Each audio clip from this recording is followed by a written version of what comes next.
turn the tables on me, and he threatens to bring out my high school year. And wait till the next time I introduce you. It's great to be here. Listen, it's great to be at FIU. I haven't been here in a very, very long time, and it's pretty remarkable to see how it's grown. My wife and I drove down 107th, and we got very teary-eyed when we passed the youth fair going on, because we used to come here every single year with our kids. My eldest is 22, and we have twin boys who are 18, who wouldn't be seen dead with us at the Miami. But it's really, really an honor and a pleasure to be here tonight with so many of you. I want to thank Michael Gillespie for putting this series on. Les is absolutely right. Someone who, like me, who puts on a bunch of stuff knows that these things don't just happen. Lots of work goes into it, lots of vision. And the lineup this year was pretty remarkable. And those of you who haven't heard Ruth Shack speak, you've got to come out and listen to Ruth talk, because she really, really was a pioneer here in Miami and fought a lot of remarkable battles, not only for the humanities, but for lots of other things as well. So make sure you come for that. And I want to thank Les again for his very generous introduction.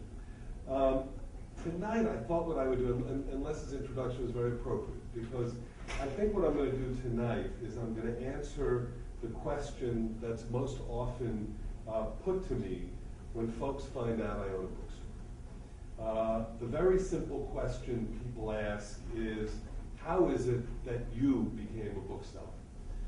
Early on, when people would ask that question, it was asked with a kind of wistful sense of awe, like, oh, you have a bookstore. You know, those were in the early days. Or even, you know, like when a lawyer would ask me that, there was kind of a sense of jealousy when they would ask that. I got to be up in this law firm and you get to run a bookstore. But later on, as I got older and the bookstore wars began, and in fact, Les wrote a book called Veal on Ice, in which he kills me off in the very first chapter. And there's this horrible bookstore chain that comes in and is responsible for my death. Didn't happen. So when that began to happen, those bookstores war began to happen, people would ask that question with a really distinct sense of concern. They were really, really worried that I probably wouldn't be able to put my kids through preschool if I continued with books as a means of earning a living.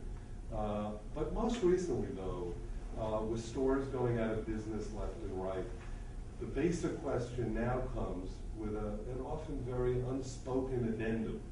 And that addendum is that when I'm asked, how is it that you became a bookseller, it's clear that I'm also expected to answer the question, and why are you still in business? These are the questions I'm going to try to address tonight. And in answering them, I hope to touch upon many of the themes I think Michael wants me to discuss and explore, especially given that the advertised title of the talk tonight is A Bookman's Point of View on Why the Humanities Are Important.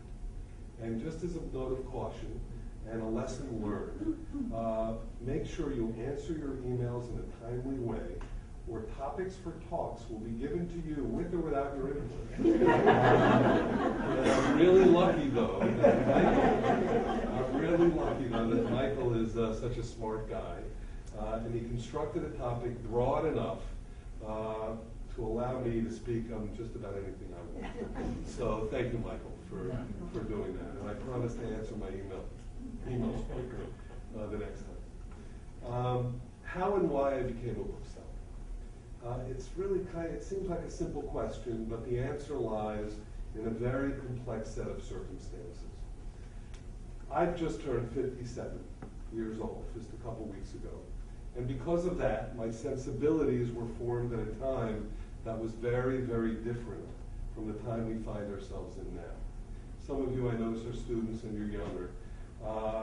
So you may not quite understand that the 60s and early 70s, that's the 1960s and the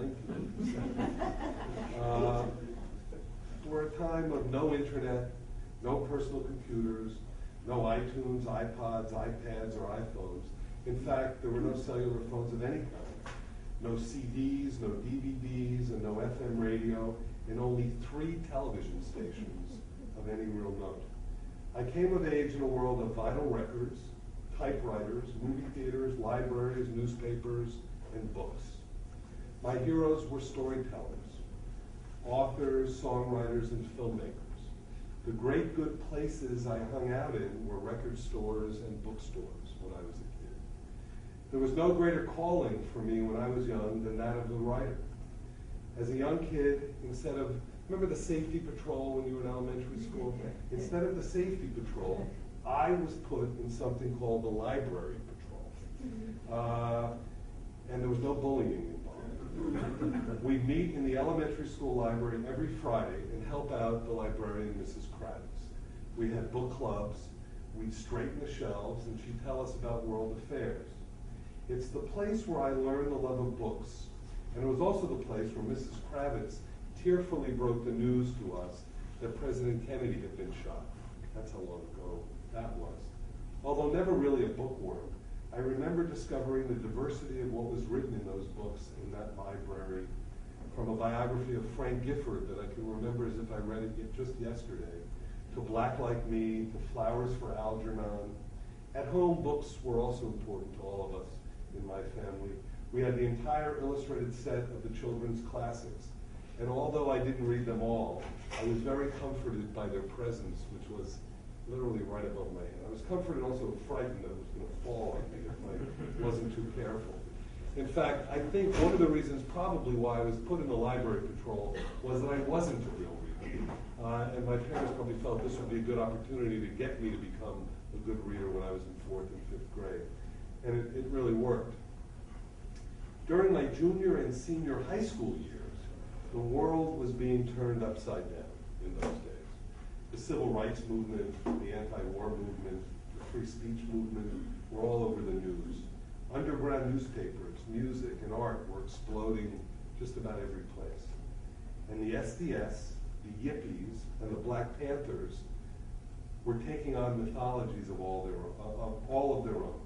And one lone FM radio station started in Miami Beach, playing original blues music and airing deep poetry readings just on Saturday nights. And it had just opened, not very far from my home.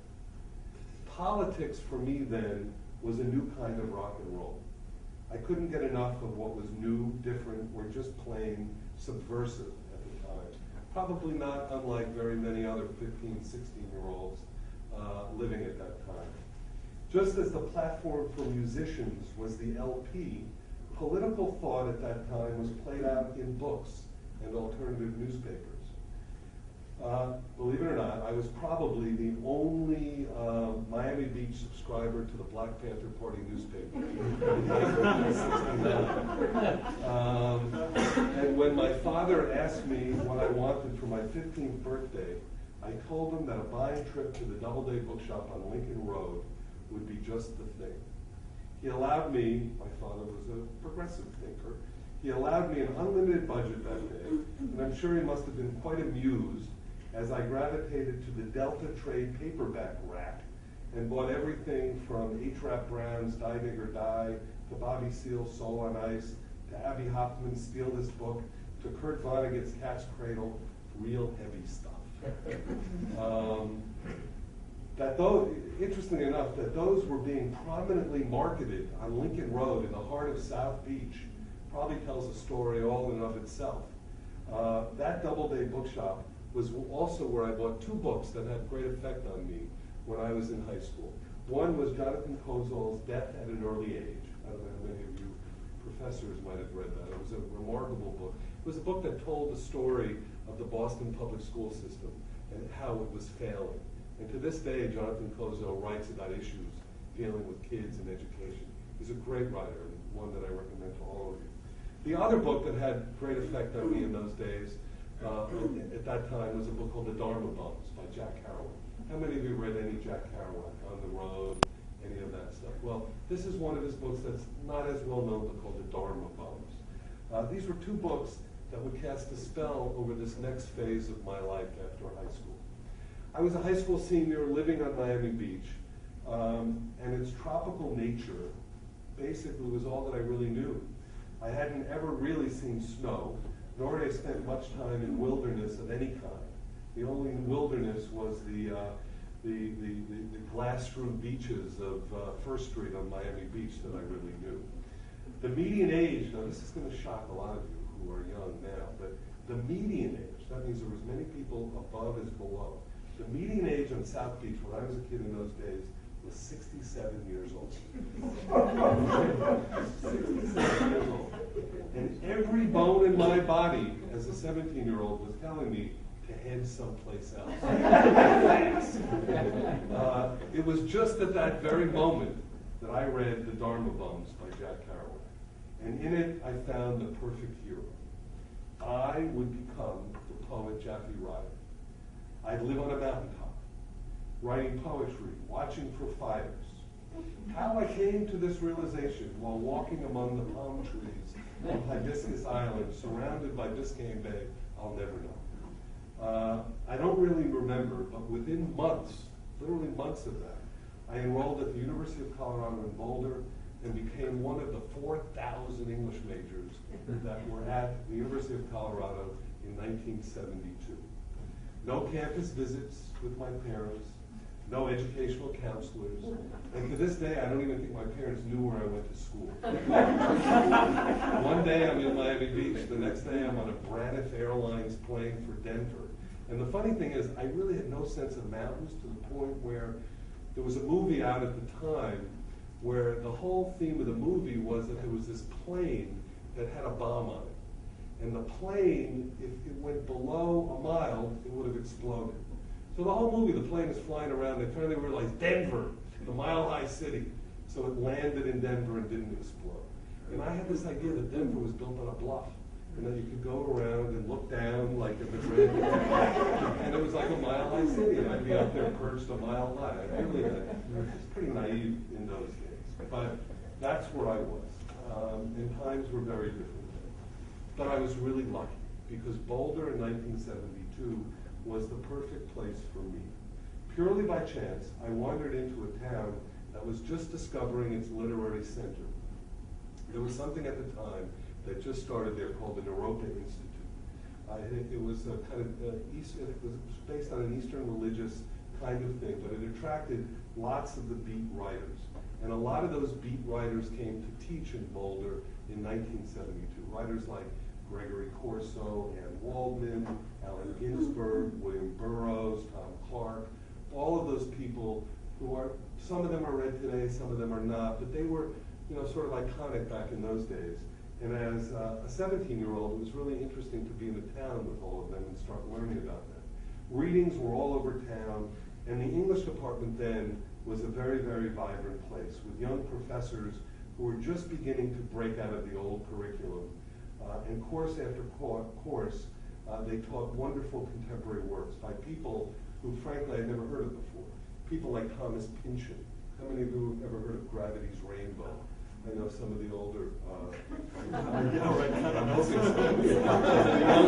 I guess he's not one. What's really funny, he should have had Naima, was Gravity's Rainbow. Well, the book was a big, thick tome, and it had a picture of a sort of a rainbow on it. And as kids were walking around campus with it, I thought it was a science book. Until it was on one of my English syllabi to read. So I read it. It's a fabulous book. But people like Thomas Pynchon, John Barth, John Hawkes, Joan Didion, these were all people who were sort of new to me. In one of my classes, I discovered the writing of Henry Miller and Anais Nin, the poetry of Pablo Neruda and William Carlos Williams, and the incredible stories of Isaac Singer and Borges. These were all just, I was like a kid just sort of opening to all of this remarkable literature that I was being exposed to. Boulder itself was also a town with some wonderful small bookstores at the time. There was one that was called Brilliant Works, and it had a huge picture window overlooking the foothills of Boulder, of the Rockies. It was gorgeous, and I'd spend hours there on snowy days, skipping class, and I would read my way through all the small little magazines, the literary magazines that they had there. In a 20th century lit class, I learned about different literary movements, and it was in that class that I also discovered that at the center of most of these literary movements, believe it or not, It was a bookshop. Paris in the 20s. I don't know how many of you saw Midnight in Paris by Woody Allen, but that's Paris in the 20s. At the center of that movement was Sylvia Beach's Shakespeare and Company, a remarkable bookstore. In fact, Sylvia Beach and her bookshop published the first editions of James Joyce's Ulysses. And there's a little side note. I don't know how many of you have tried tackling Ulysses, but you know how complicated it is with, you know, word games and all that. Imagine not knowing English at all and having to typeset that. Well, it was all typeset by French typesetters. And so those first editions have some marvelous mistakes in it. If you are able to get any of those first editions, you're in pretty good shape, I think, because they're worth thousands and millions and all of that sort of thing. Well, that's Shakespeare and Company in Paris. Then in the 30s, in New York City, there was a wonderful little bookshop called the Gotham Bookmart. Its little headline or its little tagline was, "Wise men fish here." And the Gotham Bookmart was this marvelous store that I used to go to. And it was one of those bookshops that had books 3 deep. So, you know, there'd be the shelves were like this wide, and they would have books like this. So you'd have to like fight your way through to the back of the bookshelf to find what you were looking for. But the woman who ran that bookshop was a woman named Frances Stelloff. Frances Stelloff really fought some remarkable pornography battles in the 30s. It's because of Frances Stelloff that D.H. Lawrence was able to be imported into this country. It's because of Frances Stelloff that a lot of small literary magazines were able to come into this country. And she fought the really, really good fight on behalf of censorship in the 30s in New York City. There's also some stories about authors who got their first jobs in that bookshop. I think Allen Ginsberg writes that he lasted about 2 hours before he was fired. So that's the Gotham Bookmart. And then, of course, probably the iconic bookstore that's still in existence today is in San Francisco called City Lights. City Lights is where Allen Ginsberg's Howl was read for the first time. It's run by a man named Lawrence Ferlinghetti, who's still alive. He's in his 90s. And Ferlinghetti created this world in Northern California that was so hospitable to the literary world of the time that he even started publishing City Lights paperbacks.